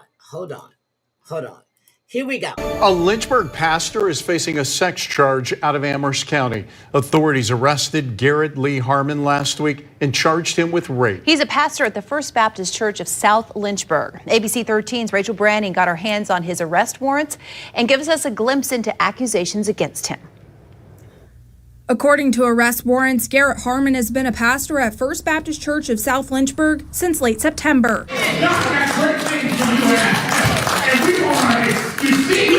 He's charged with rape in connection to an incident on August 5th.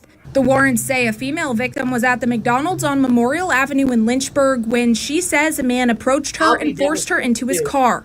She told investigators he was, quote, trained to kill. The warrants say the man took her to a townhome on Cedar Crest Court in Madison Heights, where he then raped her. That residence is not listed as Harmon's address on the warrants. The victim says he dropped her back off at the plaza in Lynchburg. According to the warrants, police tied Harmon to the alleged crime through security footage from the Jones Memorial Library. The warrants say the victim also identified Harmon in a photo lineup. Then on Halloween, Harmon was arrested after an incident at the Red Roof Inn in Madison Heights. We had a guest that was staying here that approached another guest about paying her money to come to his room or him coming to her room, getting naked, let him watch, and all of this. So the guest reported that to us. The manager called 911 but said Harmon left before the police arrived. She tells me he was well known at the motel. He approaches even the people that work here to come to his room. I tried to call Harmon myself, but it went straight to voicemail. You reached the voicemail of Dr. Garrett Harmon. Dr. Garrett! Sorry, I'm unable to answer your call. So I left a message. Hi there, Mr. Harmon. This is Rachel Branning with ABC 13 News. I also reached out to the church multiple times. Its voicemail box was full, so I messaged them through Facebook, but haven't heard back. Why is he look at the... What the fuck is going on here? Okay. Back yet. The Amherst County Sheriff's Office says that they can't comment as the case is pending trial. Back to you. This is another pastor. Oh, the family of... That is another pastor. That is another pastor. Again, your kids ain't safe. I don't care if they're a clergyman. I don't care if they're a priest. I don't care if they're a Boy Scout leader. They're not safe with these people. They're definitely not safe. I found it. I found it. Hold on. I don't know if I can play. No, I'm going to give you guys the link. This guy was cheating on his wife with a 12-year-old girl. 12 years old. I'm going to give you guys the link so you can watch it. Hold on. 12 years old. And this is part of Predators. 12 years old. Cheating on his wife with the 12-year-old. But this is the one that I really... Hold on. Hold on a second. Let me do this one. And then I'm going to let you guys go. Because I need to start... Oh, it's only 6:42. I don't have to be there at 9:30, but still, it'll take me a while. Look, it'll take me a while. So here we go. Food stamp scammers caught. Okay? Food stamp scammers caught. $15 million. That's how much the state predicts taxpayers will lose this year because of growing public assistance fraud. It's awful. 4 years ago, the state implemented new technology relying on a series of questions during the online application process. Investigative reporter Darlene Jones asked why the multi-million-dollar program hasn't seemed to help. This arrest affidavit describes the owner of the hay meat market in Ocala as a woman who took taxpayers for more than $1 million. We spent hours trying to find her. The meat market is now for sale. Her home in Gainesville just sold to new owners. Her alleged customers, Letitia Johnson and Marcia Mason, were arrested. God damn, she looked crazy. She looked definitely crazy. And what is it? Girl, why is your baby hair right here and that shit don't start to wait? We gonna have to get y'all some help. I'm gonna call Portia Williams. Did last month for felony welfare fraud. Both have pleaded not guilty. Marcia? Yes. Darlene Jones with Channel 9. Can we talk to you about the... She threatened to call police. Why were you selling your food stamps? Investigators believe Johnson and Mason sold their food stamps to the market's owner for 50 cents on the dollar. You're right, it is taxpayer money that's being stolen. Jack Heacock heads the Public Assistance Fraud Division at the Florida Department of Financial Services. For 3 years, he's been responsible for battling this growing trend statewide. Food stamp fraud topped $12 million last year. Already, 559 cases uncovered in the first 3 months of this year, costing taxpayers $4.2 million. I think it's the online application, that the ease of access to public assistance benefits kind of encourages people to give it a shot. Records provided to us by the state attorney's offices throughout Central Florida show a majority of cases aren't prosecuted. Defendants are typically offered plea deals, sent through diversion programs or probation. Public assistance fraud is a felony and can come with 5 years in prison. We could find few cases in which that actually happened. People need to know they can go to jail for that. It has happened. It's all dependent upon our state attorneys. Eric Fanote and Quinteria Williams could be the exception. They pleaded not guilty to public assistance fraud, accused of filing nearly 800 food stamp applications using stolen identities and selling them to the former owner of this apartment. Live blue crabs and shrimp. Look at my blue crabs. I'm sorry, I got excited. Popka grocery store for cash. Well, Marcia. Back in Ocala, although Marcia Mason didn't want to talk, this man came out of her home suggesting everybody cheats the system. Taxpayer, you feel me? They skin they down self, you feel me? Y'all skimmers too. Darlene Jones, Channel 9 Eyewitness News. Federal investigators would not provide details on why the store owners still have not been arrested or confirm or deny any ongoing investigation. DCF told us the feds forced them to allow applicants to opt out of a series of questions that help weed out fraud shortly after that new technology was installed 4 years ago. However, the agency has still stopped $669 million worth of public assistance fraud since then, and that's what they are proud of. An investigation is underway involving the alleged misuse of tens of thousands of dollars. The money was apparently taken using false information and fraudulent paperwork. Call 6 Chief Investigator Rafael Sanchez joins us with the details about those dollars. Erica, good evening. Despite all the checks and balances, one couple accused of cashing in on programs set up to help families struggling financially. Nicole and Sam Britt came to court each with their own attorney. The couple accused of ripping off programs meant to serve the neediest in the state. Call 6 Investigates obtained records that show the couple was accused of being involved in fraud and theft dating back to January 2013. Nicole Britt allegedly told the state she was unemployed or working part-time to get food stamps and assistance for child care services. In fact, Britt at the time was working full-time for the Indianapolis Housing Agency. Oh my God! The total she and her husband are accused of illegally obtaining nearly $113,000. The Indianapolis Housing Agency cut ties with Nicole in February 2016. As part of the fraud accusations, federal investigators say she forged documentation claiming she was only working part-time. The IHA supervisor, whose name appears on the documentation, had no knowledge of the paperwork allegedly doctored to get welfare. Oh my God! Britt reportedly confessed in a letter to the state, saying she had submitted fraudulent documents and said yes to using work equipment to commit fraud. Oh, despite all the checks done on recipients statewide, in 2017, there were 320 substantiated cases of food stamp fraud, totaling more than $1 million.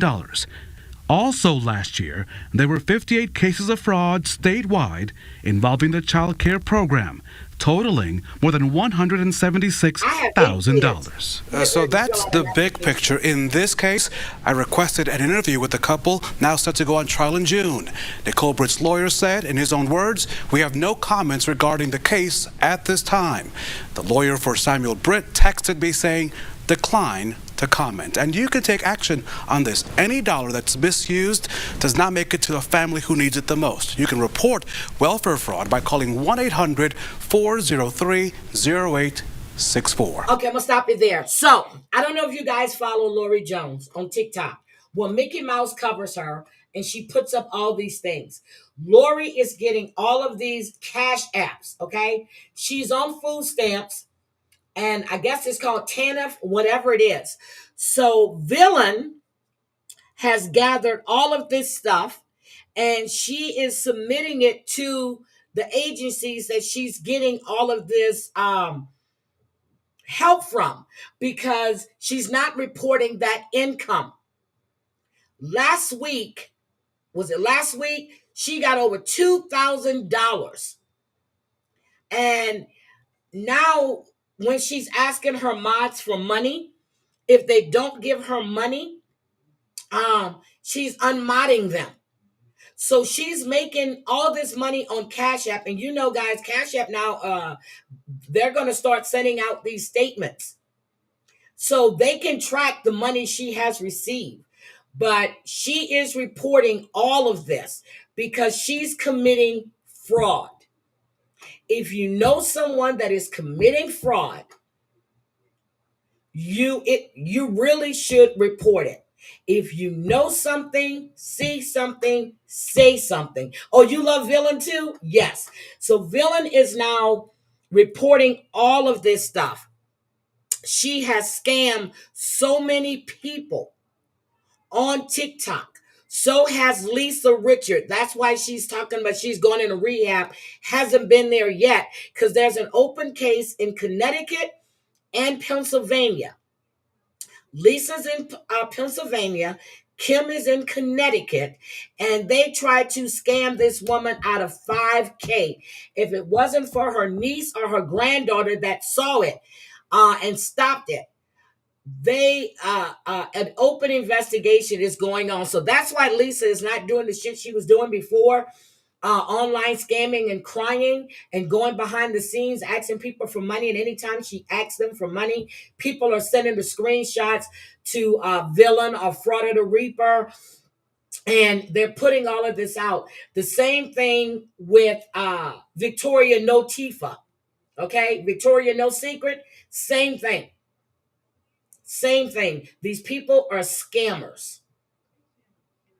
And then there's a new player in there, is Aya Hood, whatever his name is, the wife, the girlfriend beater, the abuser, who has over 9 charges of domestic violence. Same thing. Yeah, I like Villain. But I was kind of concerned when I was seeing all of this stuff on Discord, and then come to find out that Itty Bitty is the one that put all these lies out. Oh, and I need a correction. She didn't steal $30,000 from her mother. Her mother has dementia. She took her mother to the bank and emptied out her mother's account, $150,000. And she was staying in her mother's guest house, telling her mother she was homeless and she was running from a domestic violence relationship. And her mother had no idea that she was living in her guest house. Now, the stepfather is taking her to court. She has court this week, I think, or is it next week? She's going to court. I think it's this week. And she either has to pay all that money back right now, or she will be going to jail. But he has taken out an RO against her. This is Itty Bitty. Itty Bitty. Yep. She has to pay the money back, but she has an RO against her now to keep her away from her mother with dementia. She took advantage of her mother with dementia. That is so fucked up. So fucked up. So if you guys don't follow them, you have Mickey Mouse, which I told Chantel I'm now in the I'm actually in the Discord, but I had to create a whole new account because I didn't want them. So, and I stole Big Bad Wolf's name. So my name is Big Bad Wolf 798. I think that's it. But yeah, and that's where I went to look at all this stuff that they were writing about Villain and Reaper and stuff, because I was getting some screenshots, but I got to go in there and look. Itty Bitty is a her name is IDDE BITTY. Itty Bitty Kitty is her name on TikTok. IDDE. She's a fucking manipulative, lying person.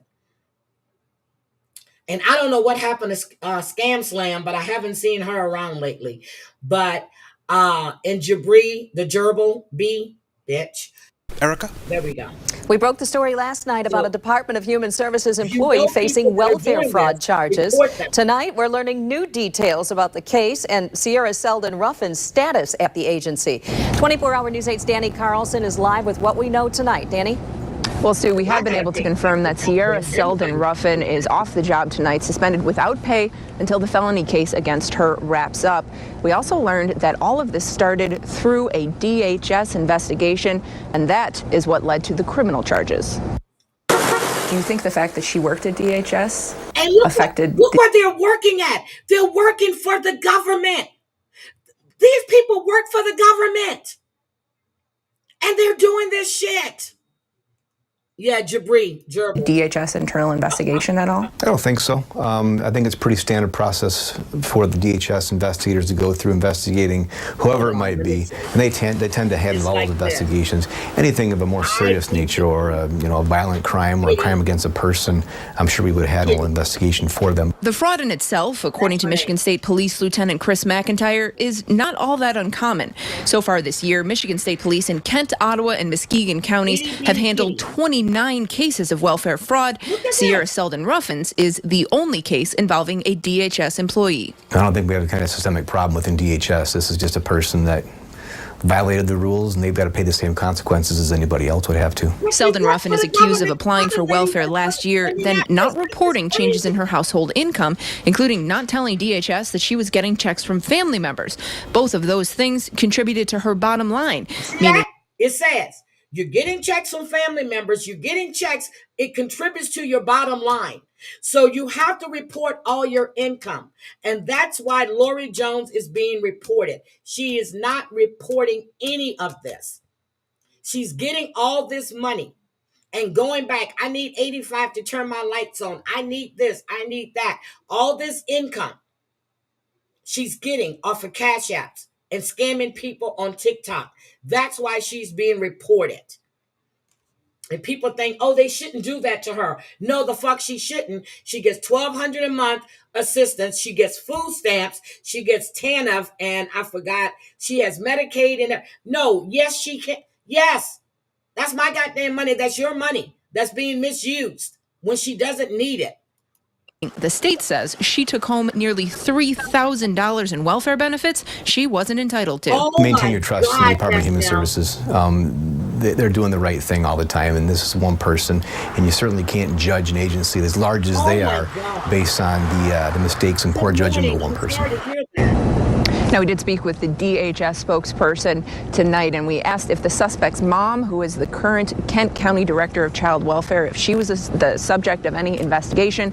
We didn't get a firm answer either way tonight. Sierra Selden Ruffin is due back in court December 2nd, and she could face up to 4 years in prison if convicted. Live in Grand Rapids tonight, Danny Carlson, 24-hour News 8. A big food stamp bust. The Attorney General announces charges for a group accused of spending millions in Metro Detroit by using fraudulent EBT cards. Thank you for joining us this noon. I'm Rhonda Walker, and Attorney General Dana Nessel says that these charges just scratch the surface of this scheme and just how vast it is. Pamela Osborne is following the story for us with new information on how this all worked. Pamela.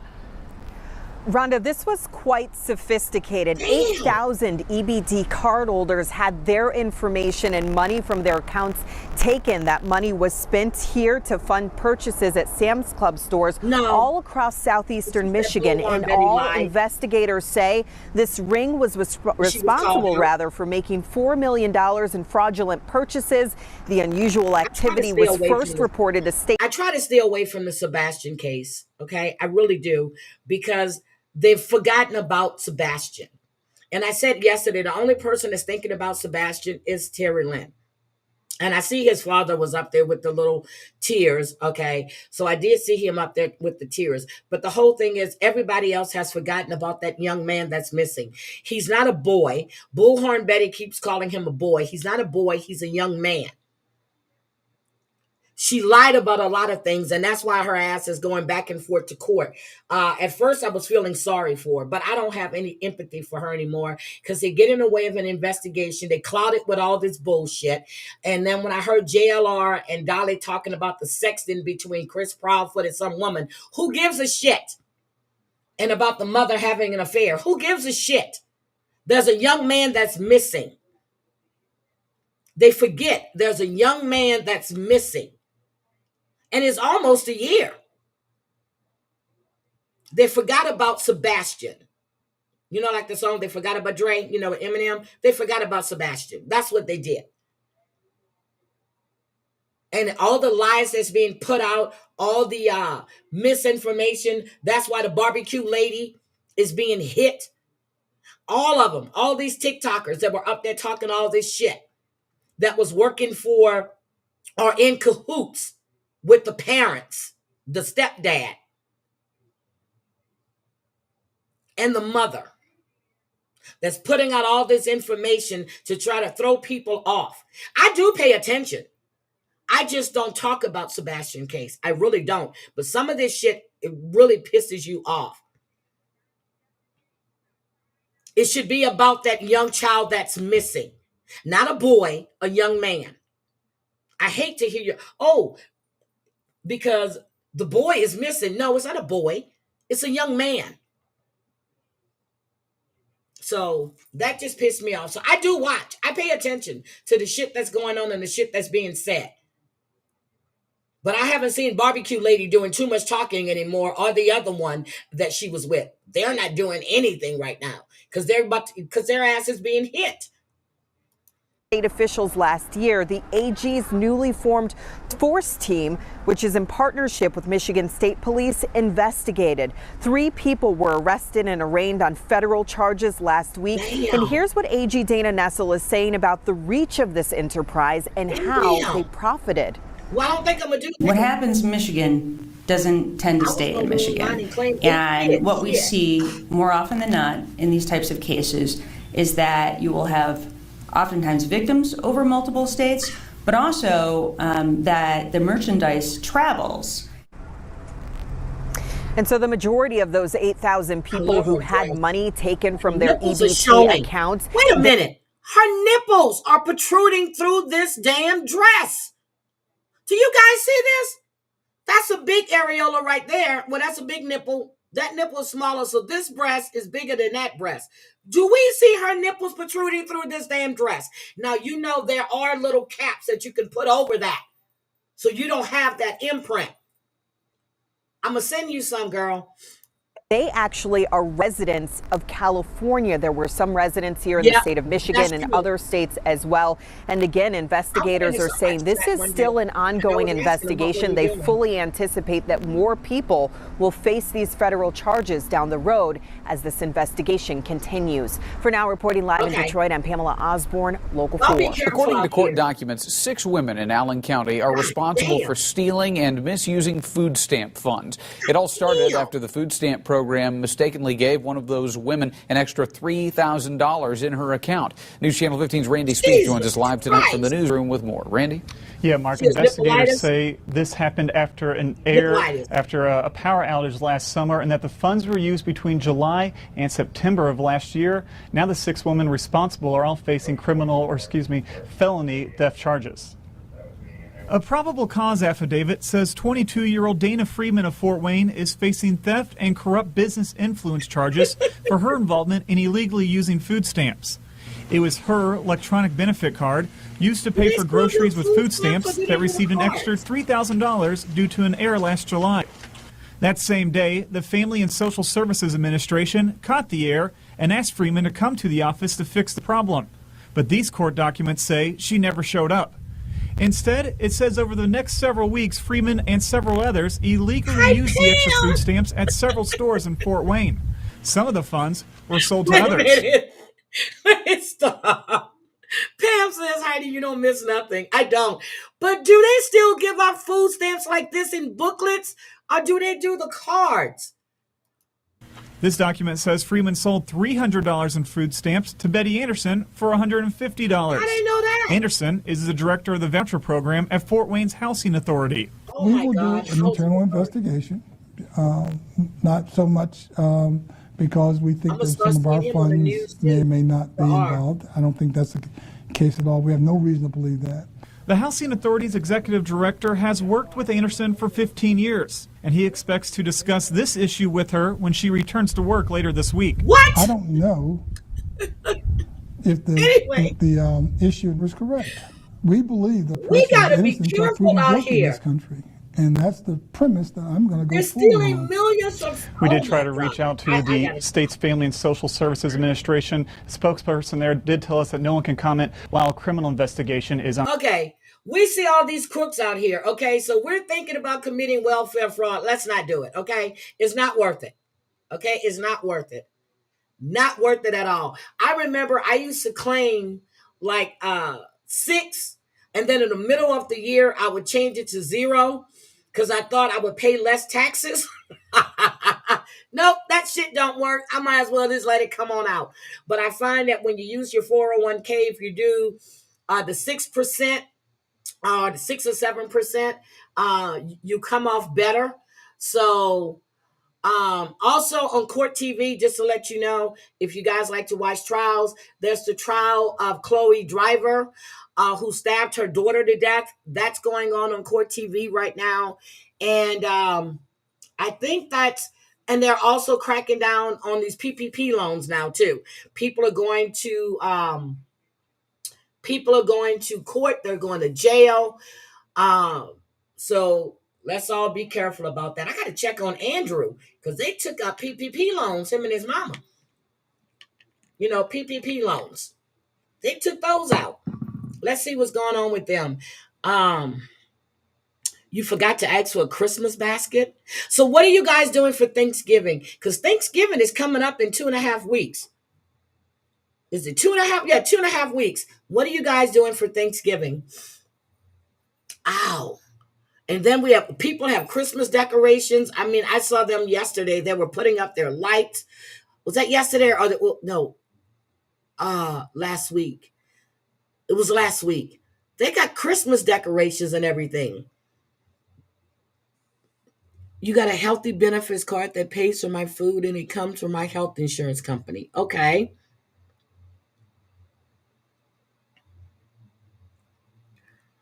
Yeah, it's just sad. It's sad.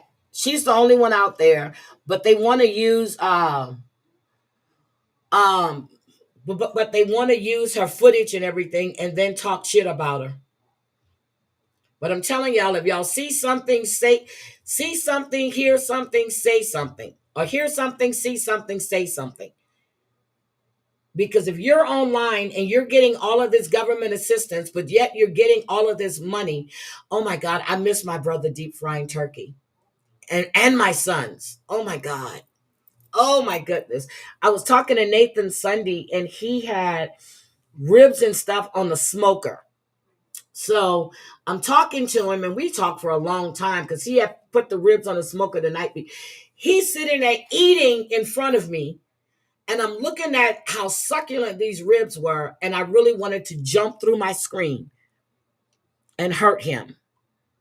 I only get $65 for a trillium every month. Oh, you're smoking a chicken. I buy smoked chicken from Jacob's. You're headed home next week, cooking things, then back to Reno, back to Vegas for my baby girl's. Your baby girl is getting married at Christmas? Oh my God. I don't know, Kelly. I think I'm going to have to come marry your son. I know, Chantel, but when I used to do deliveries, I saw a lot of abuse of the system. Damn. And as we just saw, it comes from a lot of government workers too. People that are in the government that I guess know how to work the system. Oh my God. I'm not doing anything for things. I'll be alone with my dog. No, we're going to have to try to help you remedy that. And there's a cold case that just got solved. And but I need to look in because I don't remember hearing about the case, and I'm gonna have to look into it. But we're gonna discuss that. The case was almost 35 years old, and it just got solved. Friday the 13th is her date. Oh my God! I'm gonna do turkey wings and cornbread dressing. It's just me. I'm not traveling anywhere for Thanksgiving. I actually thought about going home, but then I'm kind of impaired right now. So I'm trying to keep myself okay. So I'll be able to travel. So that's what I'm trying to do. But and then I want to look into this whole Rudy Giuliani case too, where he was trying to avoid being served and turning over his apartment and stuff. And so I need to really look into that. But with everything else that was going on, I've just slacked up. But I said yesterday, I've got time on my hands right now, so I can really do. And Maria, if you remember, please send me that case. Please send that to me so I can take a look at it. But I did have a funny body cam video that I wanted to show you guys before I got out of here so we can end with the laugh. And I think I do have it. I think this might be the one. I forgot what folder I put it in. I didn't put it into the queue, but I think this might be one. But I saved this one too for a reason. So let me just show you guys this, and let me put my thing up so I don't get into any kind of trouble here. Because I like doing body cam watch, but this was I don't know if this is the one, but I know there was another one that I saved. But let's watch this one. What's going to happen is this. I'm actually going to search your car because I can smell a strong odor of marijuana coming from the vehicle. Now, do you have a medical marijuana card? You do? Yeah. So you have it with you? Hotel somewhere. So it's in the hotel somewhere, right? All right. It's no weed. Okay, but I'm just going to search it for what? Because I have suspicion. While I'm going to the store, please. So hold on, let me ask you a question. You say I stop you while you going to the store? You followed me. You never stopped us. I literally stopped right there and then you hit your light. You didn't stop us. You didn't step out of the vehicle. Because I'm asking you to. For what? Because I'm asking to search the vehicle. First of all, you put your lights on. It's the woman that's going to cause a whole bunch of issues. You're just being detained right now. You're not under arrest, right? Bruh, I'm gonna. You stay in the car. I ain't tell you get out of the car yet. If you throw it, then that's the assault charge. Go ahead, do it. He gets amped up. Okay, I know. You don't have to give. You have anything in your pockets to stick me, poke me, or hurt me? No, I think I just have a lighter in my pocket. Just a lighter? All right, turn this way. I got nothing better to do. First of all, I got something better to do. No, you don't. My job. Okay. Let's put a dash camera, bitch. Because you put us, you didn't even put the lights on. You don't record it. You came to the police stop. The lights weren't even on.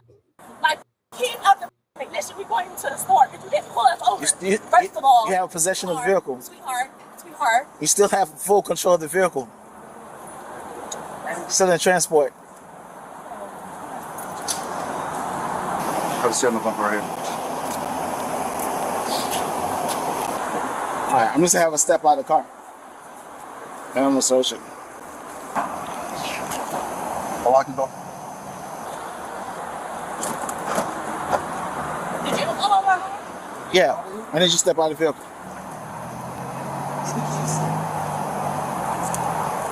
You can leave your purse in there too. I don't have to. You do have to. I don't. You have to. Yes, you do. No, I don't. You let it go. Let you go. Let go of your purse. You're going to catch a charge. You're going to go to jail. Hey, Sam, drop your channel in the chat, please. The last time I'm going to tell you, you're going to be put in handcuffs. Let go of the purse. I'm gonna. Come here. What?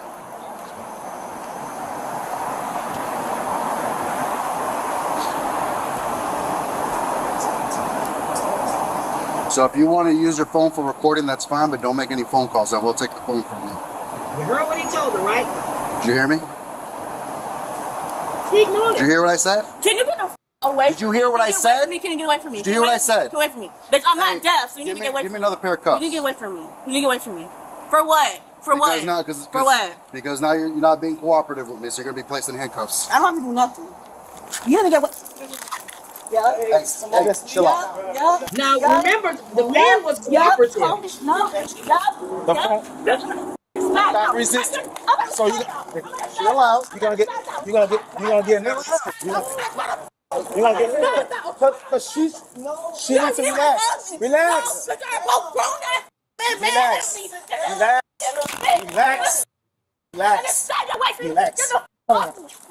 You're gonna get tased. You're gonna get tased. Attitude, girl. Don't break the nails. Feet on the bumper.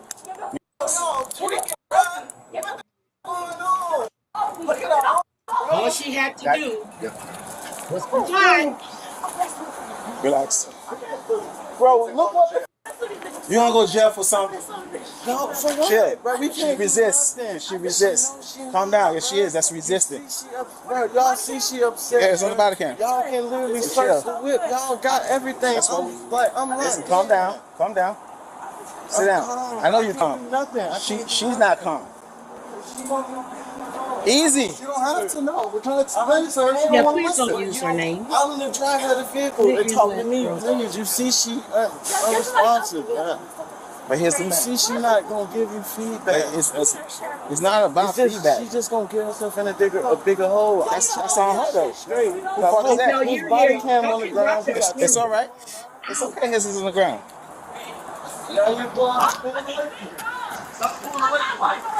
Sit down. Sit down. Sit down. Last time it's like, sit down, we'll make you sit down. Sit. There's Aesop. Here's your body camera. Her voice is so soothing. If you listen to her video, her voice is so soothing. Aesop, I'm gonna have to get sit in the bumper so we can just. I keep forgetting. Relax. To talk to you about that one that I want to cut off. It's an old case, but it's an interesting case. And I haven't forgot about the Chippendale murders either. I'm going to start looking into that as well. I got 3 things on my list. She turned a simple ticket into going to jail. No. Yes, bro. That's what it is.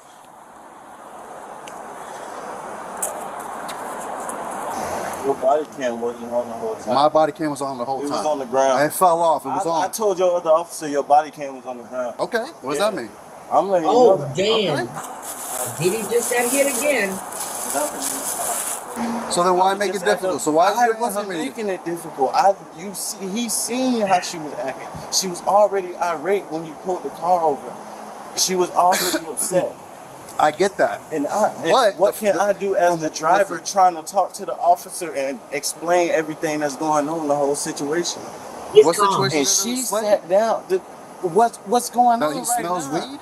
And so he made a traffic stop that smells weed? It wasn't a traffic stop. How was it a traffic stop if I came to the store? He literally followed me across the street. Let me ask you. Because I came from over there, that hotel over there. Did you drive that car from here to here? Yes. All right, then. So you drove... Where he came from. Doesn't matter where he came from. The fact is he said he pulled me over for my tags. Okay. I understand. You would have said you pulled me. You know what? Listen. No. Pause. When you turn in there, listen. You saw me when I turned right there, right? And then guess what? I ran your tag. And guess what? It came back. I came here to follow you. I could do that. Yep. That's allowed, bro. I'm just doing my job, bro. When she sat right there selling the curb, bro, we could have left her right there, but all she wanted to do was sit right there and do her thing. This is the thing. I understand. You're the officer of the law. I know you're the officer of the law. I told her very clearly. I told her very clearly that she knows she's not going to. Oh, but that's something that you got to get control of. How can I get that in control? Unlike this. I'm talking about before this. Yeah, in general, but listen, you can't tell me how to tell another grown person how to act. It's not. You're right. You're right.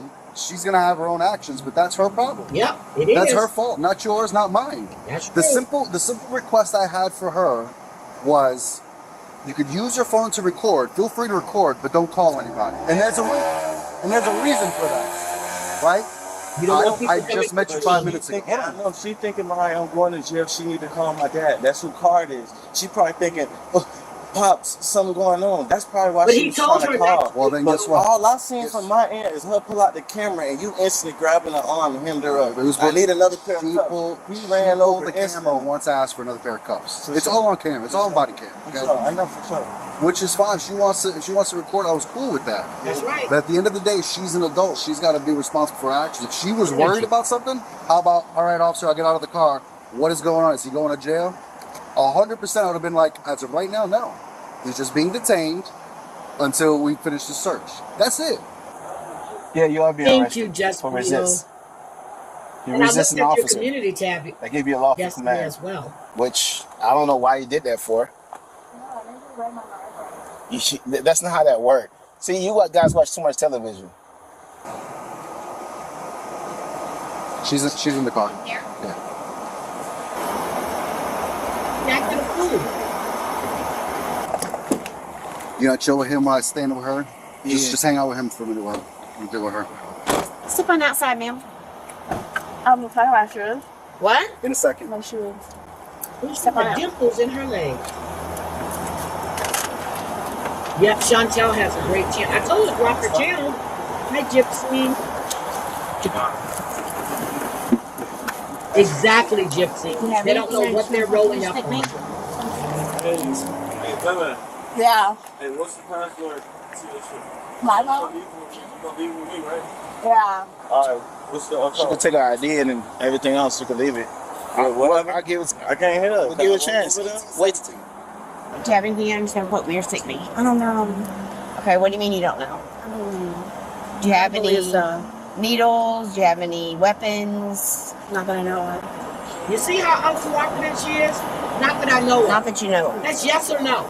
So you don't know if you have any needles on you. So that means there's the possibility that there could be. See what I'm saying? This is I'm sorry? unnecessary. Always. Unnecessary. Okay, spread your legs for me, please. Stop wiggling the cup. It's only gonna make it worse. My arm is killing me, God. It's only My shoulder's dislocated. I don't understand what you're saying. You're not uncomfortable. Yeah, because Yeah, because what? I was normal. I'm trying to tell you, I stop could have moving. had no I was cuffs on and been normal. They didn't cuff me. Okay. Yeah, but for your safety, I need to be in cuffs and uncomfortable. It's Yes, entertainment. so don't talk to me. You're not the officer that detained me. I am. Thank you, Sanchez. I So am. why is he talking to me? Because he's a primary. I don't care It's my about trying primary. to stop. I care about Sanchez. Okay. You, I am. Do you want to take her jewelry? Or you want She's to going to You jail. gonna take your chains? You want you to take your jewelry? Or you want him to have it? Because they're gonna take it off regardless. You gotta keep it on. Alright, you take it. They're going to tow the car.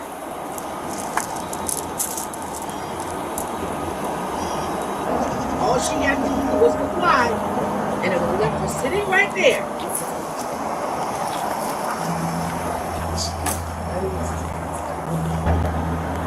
Okay, turn and face me, please. Gotta be an asshole. Just turn.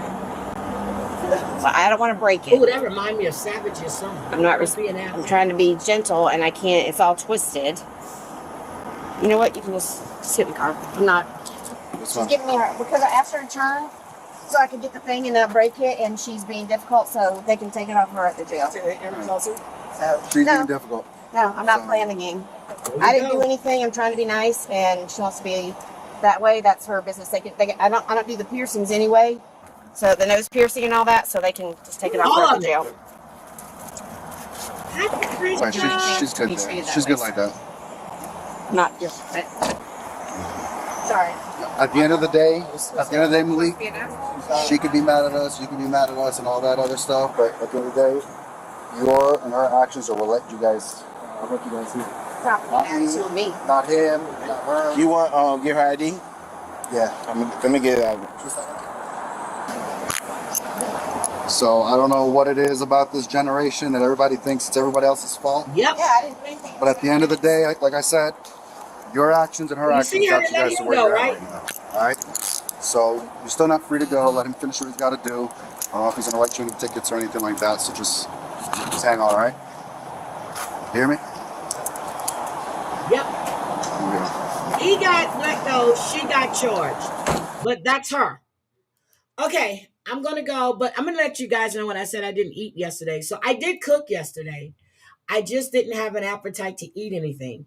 So I do have food I'm going to eat. But I did cook. I cooked yesterday. And I'm going to eat something now because I just didn't have. Yep. And the daddy's not going to get there in time to get the car before the tow truck. So, and then you're blocking the gas pump on a private property. So that's going to have to be moved unless they let a store employee moves it. You know, but other than that, daddy is not going to be there in time to get that car. So again, I really want to say thank you to everybody that's here. I need to get with Tina. Hopefully tomorrow evening we can discuss this Delphi case, but he was found guilty. And I'm trying to understand how the timeline didn't match with, I think it was Abby's phone. I forgot which phone it was. And then the psychiatrist's testimony threw me for a loop as well. So we'll discuss that tomorrow. But thank you guys for coming in. I appreciate it. I was up early. My body is telling me to get the hell up again. So I guess I'm starting to feel better. I took a half a pain pill yesterday because I was up all day. I took one before I went to sleep. Haven't taken one this morning. I have no intentions of taking any pain pills, but I need to get myself together because I have an appointment at 9:30. And I appreciate each and every one of you for being here for morning coffee. I will see you guys later. Have a great, great day. Bye, guys. I'm grifting for food. Oh, no.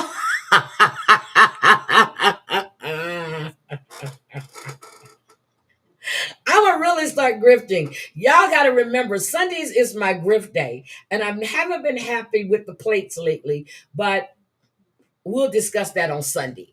Love you guys. Have a great day. Thank you all for coming in. Bye.